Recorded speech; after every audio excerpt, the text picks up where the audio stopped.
psychology of animal welfare very short. Then we'll talk about the development of animal welfare in Israel, which is much younger. Yeah, it's going to be short. I'll do it as short as possible. And understanding, I think that's the most interesting thing, is understanding why it's so hard to define welfare and why different people see welfare in such different views. So I chose to just start with a slide showing something that my son looked after he saw dystopia, me helping a cow with dystopia, and his feelings are it's something very naive, very clean, without the way we see things, maybe.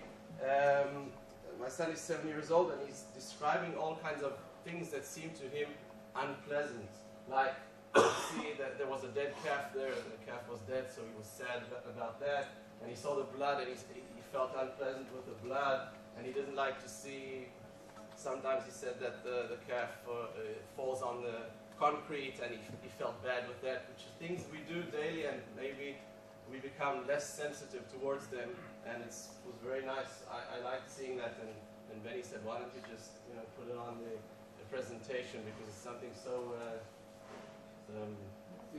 yeah, it's moving. I really liked it. I decided to start with something very ancient regarding animal welfare, and that's different sayings we have in the Bible. Apologize for not, I don't know nothing about the New Testimony or the Quran, so I just took a few very seldom sentences from the Bible.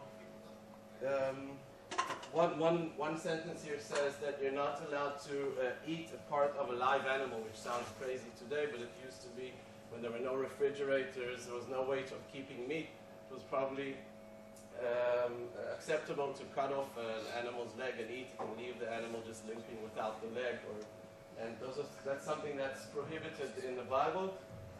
Actually, it's prohibited not only for Jews but also for non-Jews. The second thing is you're not allowed to you're not allowed to slaughter the mother and son on the same day. That's what the Bible says, because it's something very immoral about that. You can't slaughter the cow and the calf on the same day, because it's immoral. It's something that makes you immoral as a person. The third thing is you're not allowed to plow with a donkey and an ox plowing together, because one of them is weaker. Probably the donkey is weaker than the ox.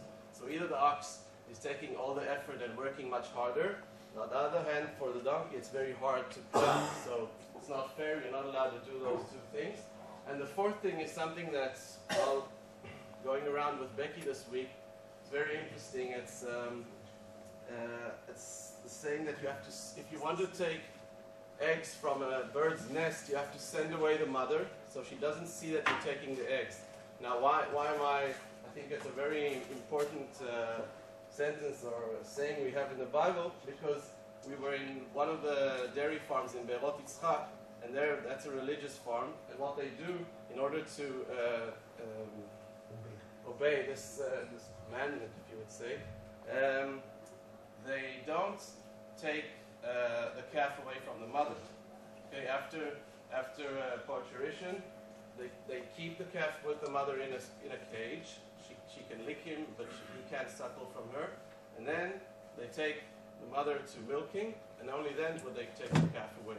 And that's because of, that's what they explained to us, it's because of this command saying you're not to take eggs from when the mother's seeing, so you don't take the calf away, you first take the mother away, and when she doesn't see, you take the calf. Much later, in the 17th century, we've got Thomas Tryon.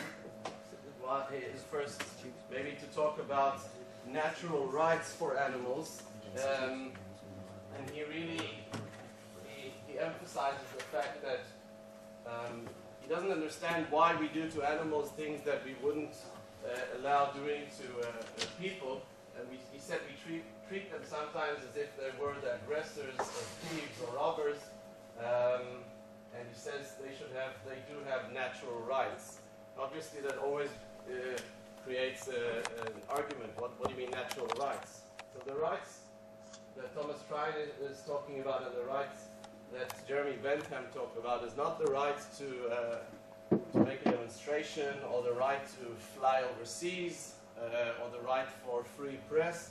Talking about the right for maybe for their body, or for not suffering. Talking about rights that develop because of the close interaction between people and animals.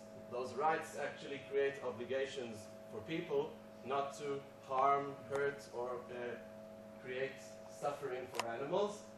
And again, big thing about I think Jeremy Bentham he talks about animals, and he makes this equality between animals and what used to be, let's say, slaves in the past. He said people were slaves because of the color of their skin. So he said you can't just take a creature and say because he's got a tail or because he walks on four, he's worth, his suffering is worth less than your suffering. You can do with him whatever you want. So he also started, and I think the emphasis with him is this question. It's not if they can reason and not if they can talk, but can they suffer?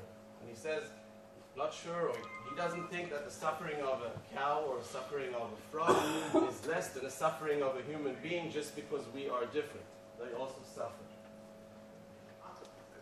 Descartes, on the other hand, he treated or thought that animals are basically like machines. He said that birds fly south or fly north because they work as clocks. Everything is instinctive. They don't do things out of reason. They don't think about what they're doing. And he said if a dog is, he did some vivisection himself. He said if a dog is screaming, it's like a machine that squirts, that makes a noise because you didn't put oil. And that's on the other hand, that's a very extreme way of thinking about animals, which is not acceptable today. I showed before the rights point of view, which is also still today quite extreme. This is the other extreme. Most views are today somewhere in the middle between the machines and the rights. Somewhere in the middle we can find the welfare. Again, just talking about animals working as clocks and working with instinct, no reason because they can't talk as we can. He said we can treat them as, basically treated them as machines.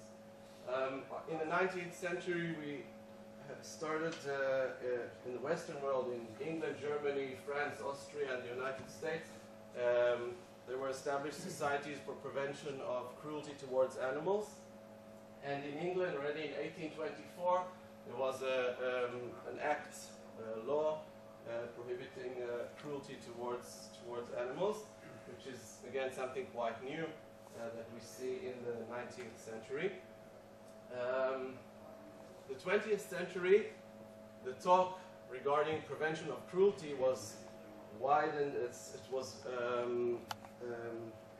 if the public interest shifted from prevention of cruelty to pets, which was the main issue in the 19th century, in the 20th century we started establishing standards regarding raising farm animals due to its industrialization of animal farming and the on-growing farms. I think the most interesting thing is during the 20th century the farms have grown tremendously. And then we have this book, it's called Animal Machine by Ruth Harrison, and afterwards also a very important book in this matter by Peter Singer. He's Australian, a Jewish Australian.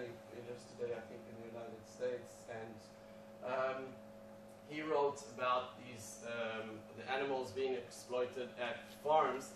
And I think what happened in the 20th century, due to electricity, there was a capability of growing much more animals on much smaller areas, and we've got what we call today the big plants or big farms, where Ruth Harrison said that animals are treated like machines instead of as animals. And Peter Singer created this notion of speciesism, which is a very interesting notion. He said, again, why do we treat the pain of animals as less of our pain just because they are of a different species? So he said that's a wrong way of thinking. He said that it's true there are different species, they don't have our reason, they have their reason, they have their communication, but pain is pain is pain, and suffering is suffering. Doesn't matter if you're a person or an animal. So speciesism in Hebrew, it's important for me to say the words, it's sognut. It's treating yourself as better from other creatures because they are different from a different species. And again, there's always